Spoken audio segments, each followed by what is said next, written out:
초급 04강 네크라인 셔링 블라우스 시작하겠습니다. 디자인 확인부터 하겠습니다. 네크라인 셔링 블라우스이고 패턴은 DU-BL11.DXF 파일입니다. 원단은 실크 듀케스 세틴 사용하겠고요. 네크라인 요크에 심지를 부착하도록 하겠습니다.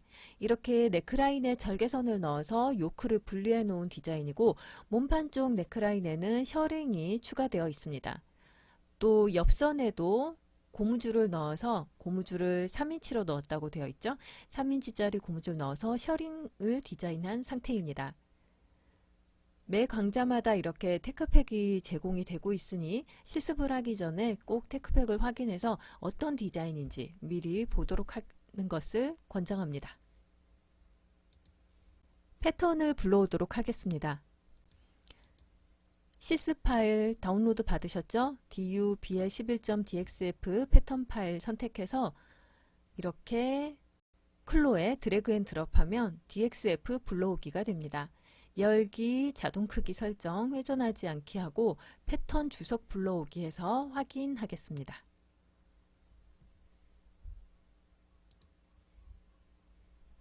아바타 불러오도록 합니다. 라이브러리 창에서 아바타는 피메일 V2 폴더에 있는 아바타 사용하도록 하겠고요. 오늘은 이 아바타 사용해 보도록 하겠습니다. 아바타는 학생들이 원하는 아바타, 어떤 아바타든지 상관은 없습니다. 열어서 사용하시면 되겠습니다. 저는 이 패턴 파일들이 너무 흰색으로 나오니까 학생들이 화면에서 구분하기 좀 어렵다는 말이 있어서 가끔 이렇게 멀티컬러로 보여드리고 있습니다. 이렇게 보여드린다고 해서 패턴 파일에 컬러가 들어간 것은 아니니까 걱정은 하지 않아도 되고, 이런 보기는 자동 색상으로 하거나 아니면 텍스처 보기로 사용을 하는 것이 좋습니다. 아바타 그림자가 있으니까 이 아바타 그림자 중심으로 패턴을 배치하면 되겠죠. 앞중심, 뒷중심이 써 있습니다. 우리가 패턴 주석 불러오기를 체크했기 때문이고요. 앞중심끼리 맞도록 패턴 피스 이렇게 배치를 하고 또 뒷중심선끼리 맞도록 패턴 피스를 배치하면 되는데, 만약에 주석이 없더라도 일단 중심선 방향이 맞도록 배치를 해야 되니까 이 두 개는 같은 방향일 거고요. 또 이 두 개 피스가 같은 방향이겠죠. 그리고 상이라면 특별히 네크라인에 뭔가 많이 디자인을 추가한 경우가 아니라면 앞판 네크라인이 항상 더 많이 파여져 있습니다. 그래서 앞뒤판 혼동되는 경우, 주석이 아예 없는 경우에는 목이 더 많이 파여진 쪽이 주로 앞판이다 라고 기억을 하시는 것이 좋겠습니다. 자, 그런 다음 이 아바타 그림자 기준으로 패턴을 배치하였습니다. 패턴 주석 불러오기는 켜놓고 사용을 해도 되지만 사실 이게 글씨가 이렇게 있으면 작업하는데 좀 방해가 돼요. 우리의 창이 아주 크고 그런 경우가 아니기 때문에, 그래서 주석 보기는 필요 없는 경우에는 꺼두고 작업을 하는 것을 권장합니다. 선분을 제봉하도록 하겠습니다. 요크와 앞판의 이 절개선을 먼저 제봉을 하는데요. 선분 제봉 이용해서 제봉할 선 선택하고 반대쪽 제봉될 선 선택하면 이렇게 제봉이 되겠습니다. 그 다음 어깨선도 제봉할까요? 어깨선 제봉하고요.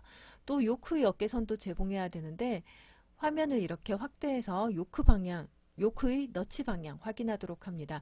너치가 나는 목 쪽으로 가도록 선택했다 기억을 하시고요. 또 뒤쪽으로 와서 너치가 목 쪽으로 가도록 선택을 하겠다 라고 이렇게 방향을 맞추는 것이 좋습니다. 그렇지 않으면 이 작은 걸 선택하겠다고 여기서 이렇게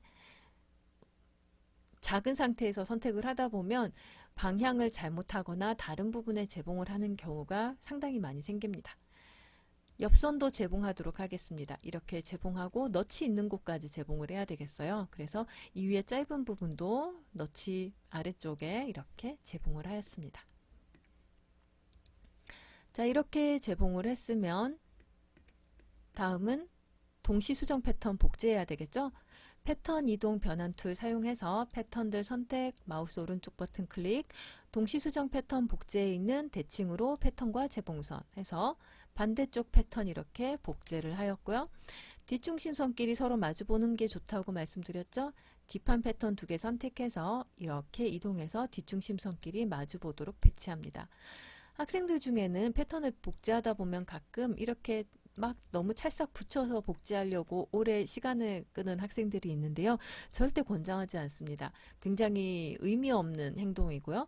더 의미만 없는 것이 아니라 굉장히 불편한 행동이에요.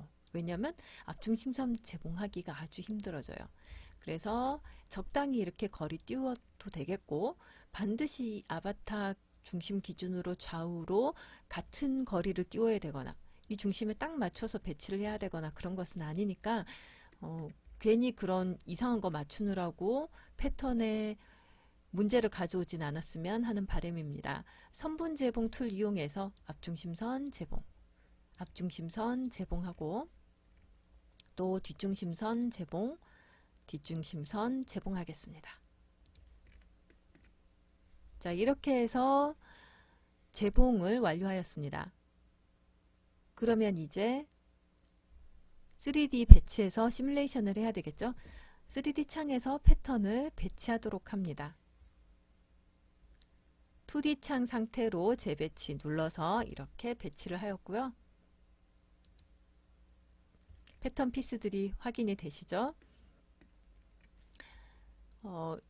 3D 창에서 패턴을 배치할 때는 텍스처로 보는 것이 편하기 때문에 텍스처 보기로 해놓도록 하겠습니다. 뒷판 패턴 피스들 4개를 선택을 했고 5번 눌러서 위쪽에서 보고 기즈모로 이렇게 아바타 뒤쪽으로 이동을 했습니다.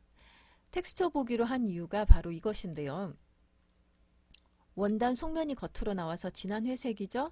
마우스 오른쪽 버튼 눌러서 좌우 뒤집기 해서 겉면이 겉으로 나오도록 하고 또 재봉선이 꼬이지 않도록 합니다. 자, 이렇게 됐으면 사실 거의 배치가 끝났어요. 시뮬레이션을 해보면 어머나 왜 이럴까요? 자, 이렇게 되는 이유는 앞판이 너무 멀리 있습니다. 자, 앞판이 이 아바타를 기준으로 앞판과 뒷판이 서로 재봉이 될 텐데 그럼 이쪽에서 슝 날아오면서 재봉이 돼야 돼요. 그런데 날아오기 전에 중력이라는 게 있어서 나는 일로 가고 싶은데 이렇게 아래로 떨어져 버린 겁니다. 그래서 여러분들이 배치를 할 때는 패턴을 이렇게 3D 창에서 배치를 할 때는 입혀졌을 때 위치하는 곳에 최대한 가깝게 놓고 배치를 하는 것이 좋겠고요. 아까와 달라진 것은 옆면에서 아바타에 좀 더 가깝게 간 것뿐이죠.